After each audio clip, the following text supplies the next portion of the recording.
Hey guys, once again welcome back to my YouTube channel Medicure Buddy. As you have already seen from the playlist that I have uploaded many lectures related to surgery. Today also I am going to discuss a topic of surgery which is gas gangrene जो कि कई बार examination में पूछा गया है. ठीक है, क्या लिखा हुआ है यहाँ पे? It is a highly fatal rapidly spreading infection caused by clostridial organism which results in myonecrosis. तो ये एक बहुत ही ज्यादा फेटल और जल्दी से स्प्रेड करने वाला इन्फेक्शन है जो कि किस ऑर्गेनिज्म से कॉज होता है? क्लॉस्ट्रीडियल ऑर्गेनिज्म से. ठीक है, मतलब क्लॉस्ट्रीडिया ग्रुप के ऑर्गेनिज्म थे जैसे क्लॉस्ट्रीडिया मायोसिटिस, क्लॉस्ट्रीडिया मायोनेक्रोसिस. ठीक है, और ये कॉज करता है मायोनेक्रोसिस, दैट मीन्स मसल्स में necrosis. Other names of gas gangrene देखिए यहाँ पे मेंशन किए गए हैं, क्लॉस्ट्रीडियल मायोसिटिस, क्लॉस्ट्रीडियल मायोनेक्रोसिस.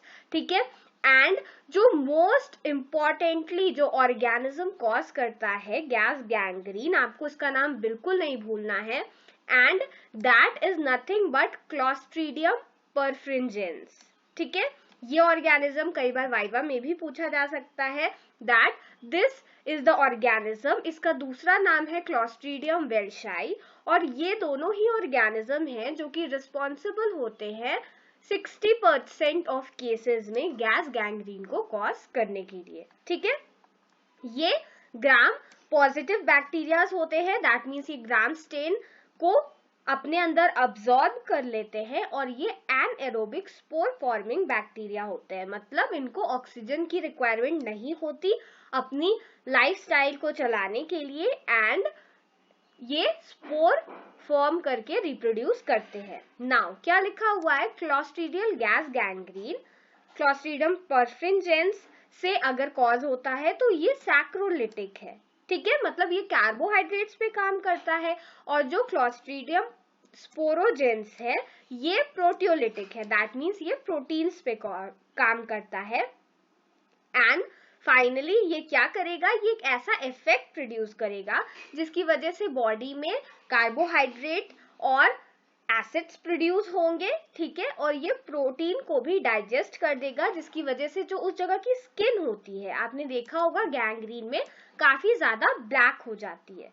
ठीक है, तो ये है वो प्रोसेस जिसकी वजह से ऐसा होता है. अब सोर्स ऑफ इन्फेक्शन क्या है? ज्यादातर जो मैन्युअर्ड सॉइल है वहां से ये इन्फेक्शन आता है. ठीक है, रिस्क ग्रुप कौन से लोग हैं जो ज्यादातर इफेक्टेड रहते हैं? तो ऐसे लोग जिनमें या तो किसी आर्म का एम्प्यूटेशन हुआ हो, मतलब कोई आर्म है उसको पहले गैंग्रीन होने की वजह से अगर उसे काट के अलग किया गया हो, या फिर किसी को अगर हाई वेलोसिटी की गन शॉट वुंड हो. ठीक है, तो उस वजह से गैस गैंग्रीन होने के चांसेस बढ़ जाते हैं. ये ज्यादातर मिलिट्री में जो लोग होते हैं उनमें देखने को मिलता है, क्योंकि हाई वेलोसिटी गन शॉट्स उन्हीं को सफर करना होता है. Immunocompromised patients are at risk. जितने भी ऐसे लोग होते हैं जो डायबिटिक लाइक डिजीजेस से सफर करते रहते हैं, जो कि क्या होती है, इम्यून सिस्टम को कॉम्प्रोमाइज कर देती हैं पेशेंट के, उनमें ये गैस गैंग्रीन डेवलप होने की चांसेस ज्यादा होती है. ठीक है, पैथोजेनेसिस की अगर हम बात करें तो ये जिस जगह पर वुंड्स होते हैं वहां पर कंटैमिनेशन अगर हो जाता है फॉरेन बॉडी का, ठीक है, तो उस जगह पर क्या होता है, वहां पर एक गैंग्रीन लाइक स्ट्रक्चर का फॉर्मेशन हो जाता है, और उसकी वजह से गैंग्रीन बन जाता है. ठीक है, यहाँ पे देखिए मैकेनिज्म लिखा हुआ है. सबसे पहले क्या हुआ कि foreign body such as soils, clothing और बुलेट्स जो भी है वो किसी जगह पर आते हैं, तो क्या होता है, वो जगह जैसे फॉर एग्जाम्पल सॉइल है, तो सॉइल क्या करेगा, कैल्शियम और सिलिसिक एसिड को लाता है, जिसकी वजह से उस जगह की टिश्यू की हो जाती है नेक्रोसिस. ठीक है, anoxia due to crushing of arteries. कई बार ऐसा हो सकता है कि अगर कोई आर्टरी डैमेज हो जाए तो उस वजह से एनॉक्सिया हो सकती है. अब एनॉक्सिया होगी तो इश्चीमिया होगी, और फिर वहां पे हो जाएगी नेक्रोसिस. ठीक है, डेड एंड डिवाइटलाइज्ड टिश्यू अगर किसी जगह होते हैं, या फिर ब्लड क्लॉट्स होता है तो उसकी वजह से ऐसा हो सकता है. ठीक है, and extravasated haemoglobin and myoglobin, इनकी वजह से भी गैस गैंग्रीन का फॉर्मेशन हो सकता है। ठीक है, नाउ यहाँ पर हम डिस्कस करते हैं पैथोलॉजिकल चेंजेस बेसिकली जो अकर होते हैं। तो अगर किसी को इंजरी हुई, एनारोबिक सेल्यूलाइटिस हो जाएगा, ठीक है, और जो ब्लड वेसल्स है वो डैमेज हो जाती हैं और वहां के आसपास की मसल्स डैमेज हो जाती हैं, जिसकी वजह से अब ऑब्वियसली वहां पर ischaemia, necrosis and finally gangrene develop कर जाती है। ठीक है, आगे क्या लिखा हुआ है, this type of situation is commonly seen today following road traffic accidents. ज्यादातर ये रोड ट्रैफिक एक्सीडेंट्स के बाद देखने को मिलता है। अगर किसी को घुटने में चोट लग गई, ठीक है, सर्जिकल वुंड है या एम्प्यूटेशन है नियर द नी और वहां पे किसी तरह पर्सन गिर गया, उसको क्लॉस्ट्रीडिया का इन्फेक्शन हो गया और वहां टॉक्सिन्स रिलीज हो गए, ठीक है, तो उसके जगह पर क्या हो जाएगा, वहां पर गैंग्रीन, गैस गैंग्रीन प्रोड्यूस हो जाएगा। All these factors contribute to the low oxygen tension.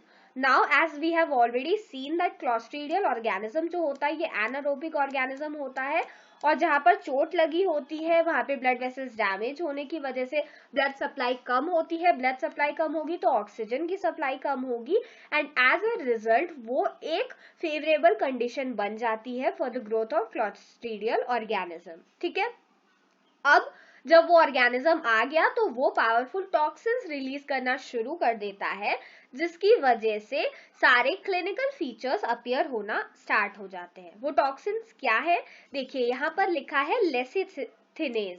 ठीक है, ये क्या करता है, ये डर्मोनेक्रोसिस कॉज करता है और हिमोलिसिस कॉज करता है। ठीक है, नेक्स्ट क्या है, बीटा टॉक्सिन, ये क्या करेगा, टिश्यूज की नेक्रोसिस कॉज करेगा। ठीक है, प्रोटीनेस ऑब्वियसली ब्रेक डाउन करेगा कोलेजन फाइबर्स को, और हाइल्यूरोनिडेज जो एंजाइम है ये सीमेंटिंग सब्सटेंसेस जो होते हैं मसल्स में, जैसा कि हाइल्यूरोनिक एसिड होता है, उसको ब्रेक डाउन कर देगा। ठीक है, इसकी वजह से क्या होगा, गैस गैंग्रीन अपीयर हो जाएगा। ठीक है, now talking about the diagnosis, हम डायग्नोसिस कैसे करेंगे, तो इजी मेथड सबसे अच्छा क्या है, दैट पस को हम एग्जामिन करते हैं जिम्सा स्टेन में और हमें क्या मिलेगा, gram positive spore bearing bacteria मिलेंगे। ठीक है, आगे क्या मेंशन किया हुआ है यहाँ पे, that presence of gas indicated anaerobic metabolism. ठीक है, कई बार ऐसा हो सकता है कि गैस गैंग्रीन है दैट, तो उस जगह पर कई बार गैस का प्रोडक्शन भी हो जाता है, जिसकी वजह से उस जगह को क्या होता है, वहां पे एनारोबिक मेटाबॉलिज्म चल रहा है, जिसकी वजह से गैस प्रोड्यूस हो जाती है।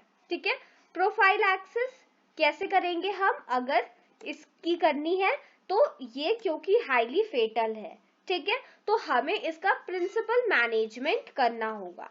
ठीक है, हमें डेब्रीमेंट करना होगा, मतलब जितने भी डेड टिश्यूज हैं, पस हैं, उसकी क्लियरेंस करनी होगी। प्रोफाइलैक्टिक हम एंटीबायोटिक्स दे सकते हैं, जैसे कि पेनिसिलिन जो होता है यहाँ पे ड्रग ऑफ चॉइस होता है। ठीक है, टॉर्निकेट का अगर हम यूज करेंगे तो ऐसे वुंड्स को हम मैनेज कर सकते हैं। क्या लिखा हुआ है, judicious and minimal use of tourniquet, because if will use the tourniquet वो भी एक तरीके से ब्लड सप्लाई को एक ही जगह रखता है। ठीक है, तो हमें इस चीज के यूज को प्रिवेंट करना है। Gentle but effective application of plaster cast, हमें प्लास्टर कास्ट को यूज करना है बट उसका जेंटल और इफेक्टिव एप्लीकेशन करना है। ठीक है, now talking about the treatment, here are the treatment methods that can be used। हमें इमरजेंसी सर्जरी करनी पड़ सकती है, पेनिसिलिन को हमें एज ए एंटीबायोटिक यूज करना है, ब्लड ट्रांसफ्यूजन हम दे सकते हैं।